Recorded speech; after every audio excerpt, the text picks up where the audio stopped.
नमस्कार दोस्तों, मैं हूं आपके साथ वैशाली और स्वागत है आपका हमारे द राना न्यूज चैनल पर।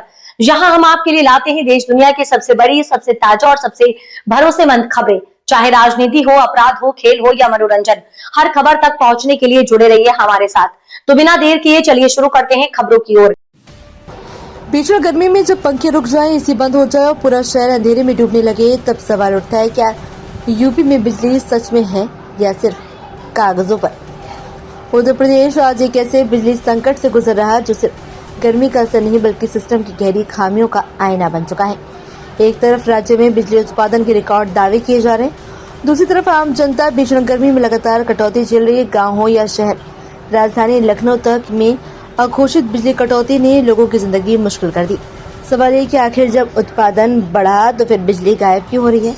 विशेषज्ञों का और अधिकारियों के अनुसार असली समस्या उत्पादन नहीं बल्कि वितरण प्रणाली की है, जो वर्षों से पुरानी और कमजोर हो चुकी है। बीते 9 से 10 सालों में उपभोक्ताओं की संख्या लगभग 2 गुनी हो गई, लोड भी कई गुना बढ़ गया, लेकिन डिस्ट्रीब्यूशन इंफ्रास्ट्रक्चर आज भी पुराने ढांचे पर ही टिका हुआ है। नतीजा ये कि इंफ्रास्ट्रक्चर ट्रांसफार्मर ओवरलोड हो रहे हैं, केवल फेल हो रही हैं और छोटे छोटे फॉल्ट पूरे इलाके को अंधेरे में धकेल रहे हैं। 1 करोड़ 80 लाख से बढ़कर 3 करोड़ 70 लाख तक पहुंच चुकी है, लेकिन इसके बावजूद सिस्टम इस बढ़ते दबाव को संभाल नहीं पा रहा। दूसरी वजह कर्मचारियों की कमी भी बताई जा रही। करीब 30,000 संविदा कर्मचारियों की छटनी के बाद ग्राउंड लेवल पर मेंटेनेंस और रिपेयरिंग का काम बुरी तरह से प्रभावित हुआ।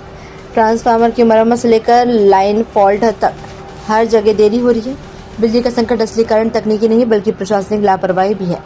रात के पीक आवर्स में डिमांड 30,000 मेगावाट से ऊपर पहुंच रही, लेकिन ट्रांसमिशन क्षमता सीमित होने के कारण सप्लाई पूरी नहीं हो पा रही। सरकार बिजली खरीद भी रही है, लेकिन उसे हर घर तक पहुंचाना सबसे बड़ा चुनौती बन गया। कुल मिलाकर ये संकट सिर्फ बिजली की कमी नहीं बल्कि एक ऐसे सिस्टम की कहानी है जो बढ़ती जरूरतों के सामने कमजोर पड़ गया। अब सवाल ये कि क्या आने वाले समय में यूपी इस बिजली संकट से बाहर निकल पाएगा या फिर हर गर्मी में जनता को ऐसे अंधेरे का सामना करना पड़ेगा।